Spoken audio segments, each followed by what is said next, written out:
Oh, hello. Hey, this is David with Mudslinger Pottery here in Charlotte, North Carolina. And I just want to really thank all the people who have hit the like, who hit the subscribe, have added the comments. It's really encouraging to me, and I'm going to try to get out here and make some more videos and hopefully answer some questions that some new potters might be having. So anyways, today I am working on a small serving bowl, little mixing bowl. I've got two right here. I've got one I've just got a new glaze. It's called Cappuccino, and I'm really liking how that's coming out. I'm definitely gonna have to work with that a little bit more.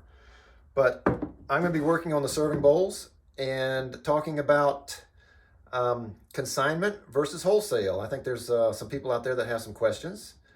So if you've got some answers, drop something down in the comment there and it'll help us all out. I'm working hard to try to build this channel into something that potters can use to get some information, to share some information, and maybe we can all help each other out by starting a conversation with everybody. So I'm gonna jump down here on the wheel and I'm gonna get started. Okay, let's get started here. So I have 2 pounds of speckled brownstone, which is a clay from High Water Clay out of Asheville, North Carolina. And I am working on my serving or mixing bowls. So one other tip, get yourself a pool noodle, put it on the edge of your the edge of your wheel, your splash pan. And it's a whole lot nicer for centering and pulling and just leaning in and making pots. All right, so we're talking about consignment versus wholesale. So let me just kind of go through the basics. If you consign a pot, let's say you walk into a gallery and the gallery wants to consign the pot. So generally it's 60-40, and by that I mean the gallery will take 40%, you'll take 60%. You walk in there with $100 worth of pots, the gallery gets 40, you get $60. But they're not going to give you that $60 right then and there. They have to sell the pot before they give you the money. So generally, once a month, some galleries are every other month or whatever. It kind of just depends on the gallery. But in general, it's once a month. So let's say you've brought $100 worth of pots in there, and by the end of the month, you've sold $100 worth of pots. So you'll get a check in the mailbox for $60, which is always fun. If they've only sold $50 worth, you get a check for $25. So it's great to walk out to the mailbox and get that check, but you don't know if that check's coming or not. If they haven't sold anything, then they don't send you anything. So it's kind of a surprise at the end of the month. It's like, oh, did I sell anything or not? Do I have a check or not? Whereas if you walk in and the gallery is saying, I want to wholesale with you, generally it's 50-50. You walk in with $100 for the pots, the gallery's going to take 50, and you're going to walk out with $50. And you'll literally walk out with a check for $50 unless they tell you, give me 30 days to pay. Sometimes the gallery will do that too. And that's just all working it out. But in general, you're going to get paid for those pots, and those pots become the gallery's pots. They're not yours anymore. So good and bad with consignment. The bad is you got pots somewhere around and you didn't get paid for them, and you're just waiting to get paid for them. Which, I mean, yeah, you're only making 60%, but if you're only selling at shows and now you've got pots that can possibly sell, whereas if you're not at a show, you're not selling anything. Plus it's it's getting your pots out in the community. People will purchase your pots and then more than likely try to contact you, possibly buy some more of your work. So you're getting yourself out there, you're getting your name out there, and you're getting kind of a feel for what sells in the community. You know, if you take a bunch of mugs and a bunch of bowls and all the mugs sell and none of the bowls sell, you probably know that the next time you go to a show or the next time you bring pots into the gallery to bring more mugs because they're selling better. So it gives you kind of an idea of what work that you're making is selling. Now obviously you have to be making, you know, good enough work for the gallery to take it. You know, if you walk in there and you've only been making pots for 2 months and it's just not up to the quality of that gallery, they're just not going to take it. So you've got to be at a certain level of skill to sell in a gallery. But the other side of it is because you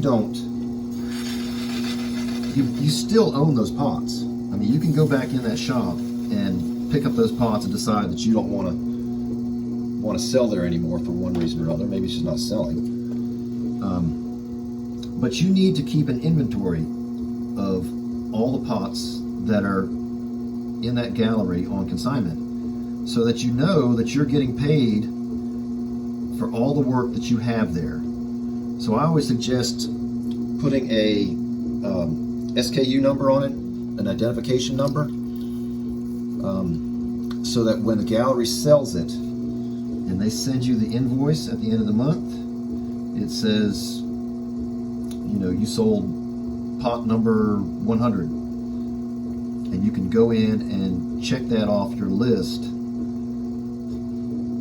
of the inventory that you have in that shop and know what you should have left and how much money you could be expecting from that shop. So if there's a discrepancy, you can go in there and say, hey, there's a problem. Because I mean, you know, some of these galleries will have other people working the register, and if they haven't accounted for the fact that they sold one of your pots, well, you're not going to get credited for it, and you're not going to get paid for it. So you gotta have some checks and balances and make sure it's being done right and you're getting paid for what you've got in that gallery.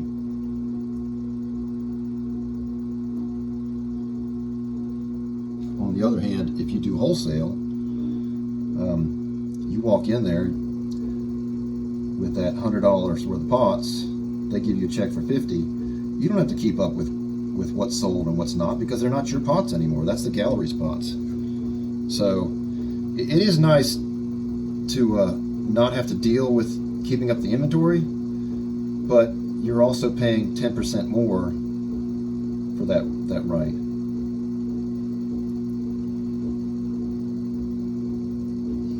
So if you've got extra pots and they're sitting around and not doing anything, I suggest you look into consignment. Get that stuff out there. Get it in the community. Some of those people will look you up and come buy from you. And like I said, you will get some information on what's selling and what's not selling. And let's face it, this is all about kind of figuring out what works, what doesn't work, and getting your name out there. Because it's not easy to find folks that will buy what you're making unless you put yourself out there and make yourself known. All right, I'll just clean up the bottom here a little bit, get the water out, and there it is. I've tried to make a little bit fatter rim. I figure that's where the serving spoon or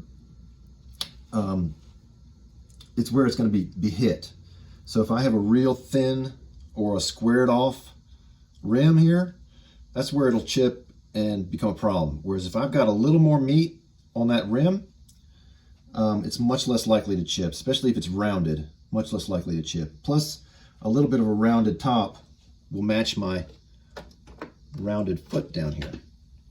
And I'll pull this off and kind of show you what I'm talking about here. Cut this off. So I don't know if you can see it from there.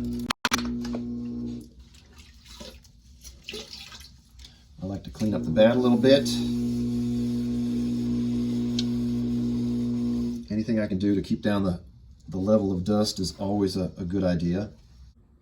Okay, so if you can see the top there, it's a little bit rounded, and then my foot down here has a rounding to it as well. So the two complement each other. So hey, I just want to thank everyone for joining me out here in the studio today while I worked on my small serving mixing bowls. And talked about consignment versus wholesale. And I hope you got something out of it. If you got something to add, please drop something down in the comments. Help out all the other potters who are struggling with some of these issues. So do me a favor, hit that like button, add a comment, hit the subscribe button, and it will keep me motivated to try to keep putting out new content, and hopefully I can build this channel to help other potters with some of the issues that they may be dealing with. So once again, thanks so much for watching, and I hope everyone has a wonderful day.